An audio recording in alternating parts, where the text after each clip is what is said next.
What is going on, YouTube fam? This is your daily dose of mental health, and in this video I will be discussing a common question I get in regards to tramadol withdrawal, and it is, how is tramadol withdrawal different from other opioids? Before I go any further, please like and subscribe to the content, to the channel. Leave a comment if you want to, but I wanted to go into this video. I typically do a tramadol withdrawal video every Friday, but I'm going to go ahead and put this one out now, and then I might do another one Friday, but I wanted to go ahead and get one out this week as well. Check out my playlist if you're interested in my own recovery journey. It's the tramadol withdrawal journey playlist. They're not quite in chronological order, but I went ahead and made a playlist for it just to make it more accessible to anyone out there, which talks about my whole recovery. But let's just jump right back on into it. And the like button should be in that right hand corner. Okay, so how is tramadol withdrawal different from other opioids? I've gotten, which is fine from people, I've gotten from people in the past, and not even just on YouTube, but in general, things in regards to, especially when I was going to some NA meetings at first, which I don't do anymore. It wasn't for me. I am somewhat religious to an extent, but I just didn't, for me, some of the concepts I did not agree with. The social aspect was fine. There were some judgmental people, but you'll get judgmental people wherever you are. But I understand how it really does help others. I've seen it really help others, so I do always tell somebody if they've never at least tried AA or NA to go ahead and try it. But for me, no, I'm not huge into it. But back to the topic. How is tramadol withdrawal different from other opioids?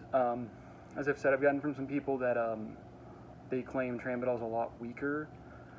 And here, I know I've gotten some comments from people in the United Kingdom in regards to tramadol, but in the United States, typically tramadol, at least where I'm from in the Midwest, because I am an RN as well, tramadol is typically just PO tablet form. So it typically comes in 50, it's typically 50 milligrams. That was the dose I was taking. It was 50 milligram tablets. You can also get 100 milligram tablets. Geez, at the time I wish I could have gotten those, but no, I got 50 milligram tablets. The dose was 50 milligrams. It's supposed to be 50 milligrams 3 times a day, so one tablet 3 times a day, and yeah, that quickly did not work. And it wasn't even my prescription. I just had an abundance of that access to it through a family member, I'll just say that.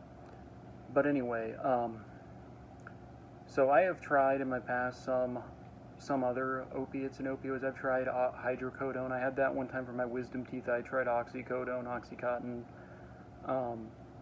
even fentanyl a couple times. But for me, the reason why I think for me it was at least more powerful was it was more powerful because it gave me, the other ones were more so downers, which are fine, but tramadol gave me more of a downer, but plus an upper feeling of euphoria more so. The others gave you some euphoria, but it was just kind of like a chill euphoria, like just don't want to move. The other one I could be a little bit more active with, if that makes sense. And it felt, I'm not going to say obviously, but all the opiates and opioids are powerful, but for me, when it came to the actual high, and keep in mind, as I continued it, I started chasing that high. Typically, there's nothing as good as that first high. But I'll never forget that first time I used 150, actually I think I used 200 milligrams my very first time, so 4 of the 50s. And keep in mind, I have had other opiates and opioids before, and wow, I felt like I was not just floating, I was happy. You know, I'll never forget that. It was probably, if I could be like that, if you could be like that theoretically all the time, wow, it was amazing. But we all know that's not how it works. It turns into a habit of having to just feed your addiction through money and through, honestly, just feeling normal over time. But back to this, the reason why I was going into more of, and I know this being an RN, but there's been a lot more studies done, and there's a lot more aspects to the brain and to the neurochemicals we know about, especially with tramadol. So essentially, the gist of it is, for example, oxycontin or oxycodone and hydrocodone and even fentanyl, those are attaching, when you take the pill, picture you have brain chemicals in your brain, okay? And what's happening is when you take it, the medication essentially, once it's absorbed through your bloodstream, through your liver, and then goes to your brain, is it's attaching to your dopamine receptors, which are more so, can be activated, and that's more of your happy feeling. And that is what makes it to where you can really combat that pain response. A lot of people who have long-term chronic pain issues as well with it will be given stuff like lidocaine patches, which will help a lot more too with nerve pain. But that's what it is a lot of times the Oxycontin, the hydrocodone, they are attaching specifically, and it's a dopamine response to your brain you're getting. However, the big difference between all opiates and opioids and tramadol by itself, the big difference is tramadol typically works by relieving pain through two main mechanisms. It's stimulating the opioid receptors in the brain and inhibiting the reuptake of two neurotransmitters. So these are as I said, your brain chemicals. Once you take the med and you absorb it, your liver gets to your bloodstream, then to your brain.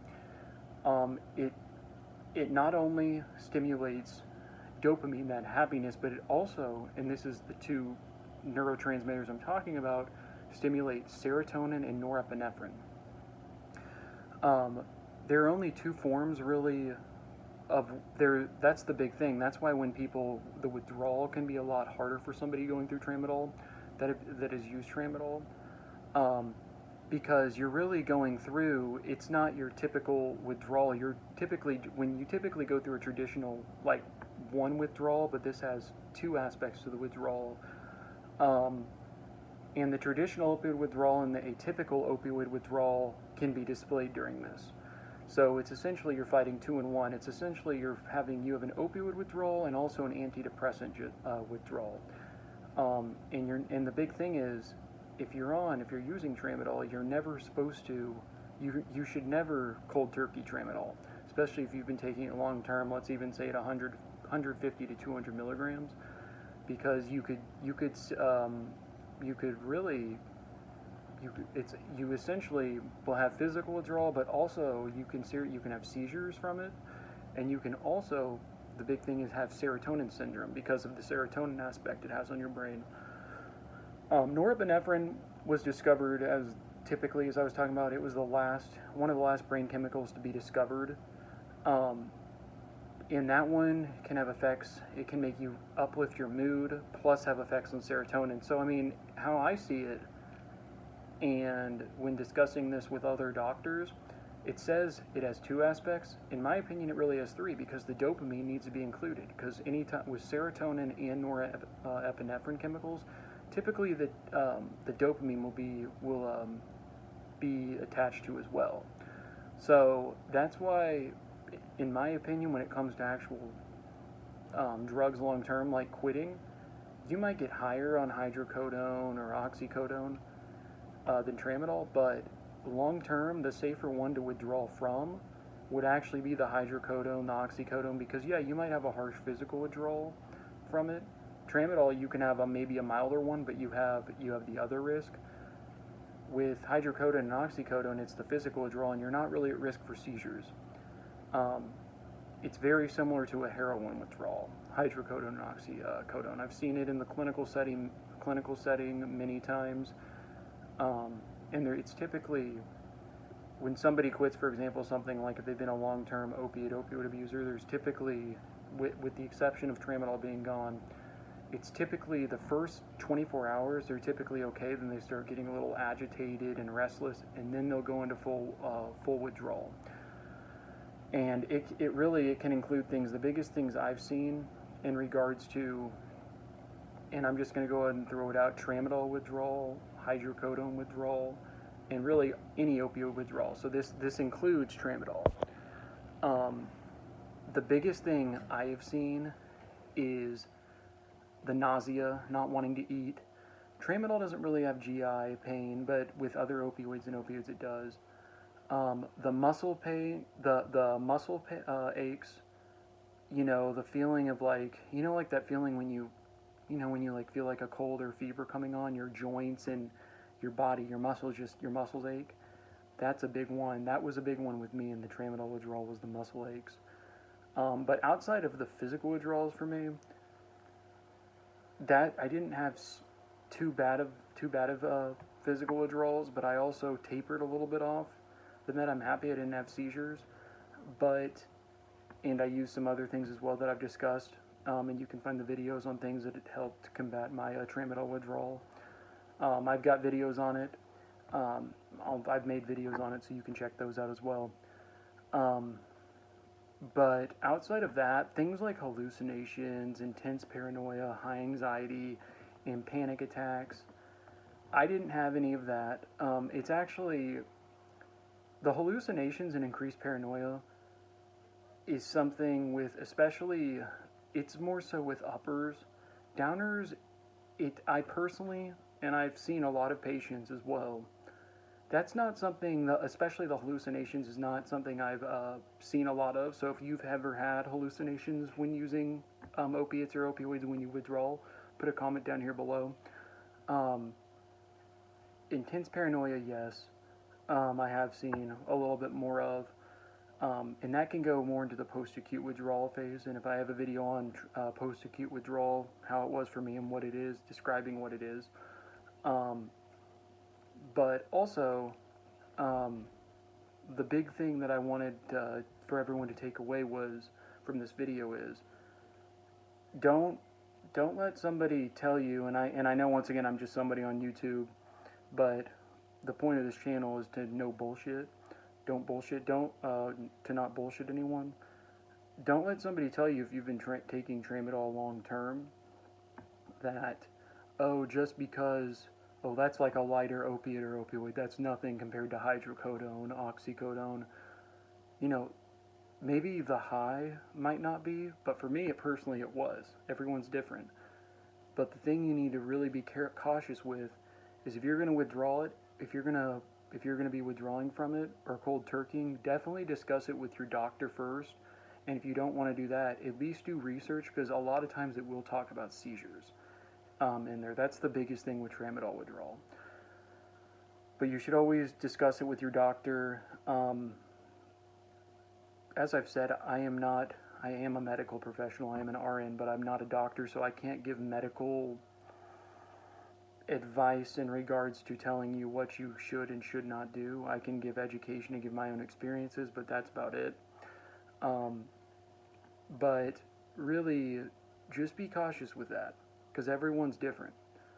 For some people, I've seen some people who literally who had abused heroin for years, and then somebody who started using it for 2 months, and the person who was on it for 2 months had a lot worse withdrawals, and long term even had more issues than the person who'd been on it for years and years and years. Now, there's a lot of aspects that can go into that, obviously. What was he getting? What type was it? There's definitely a lot of different laced heroines and stuff out there now, which I can make a video on later, but regardless, the point of what I just said, though, in regards to that, was everyone's different. So that's really this video. It's really just describing really what I wanted to go over with some tramadol withdrawal side effects and how they compare to other opiates and opioids. Once again, please like and subscribe to the channel. I cover everything from my personal drug recovery to motivation and mental health to mental health disorders that not necessarily that I suffer from, but just general ones that have a stigma attached to them. And yeah, that's really it. This is all mental health channel. I know it's kind of a lot, but there's not enough mental health talked about today, and we need to continue to decrease the stigma with it. Once again, love you all. Keep grinding. Don't give up. If you're withdrawing right now, or you're having a rough day, don't pick up. Also, I focus on nutrition and stuff as well, and exercise in some of these videos. But you do matter. You kick ass. Don't let anyone tell you otherwise. And fuck the haters in all aspects of your life. I love you all. This is your daily dose of mental health. And let's have a great Wednesday tomorrow. Peace out.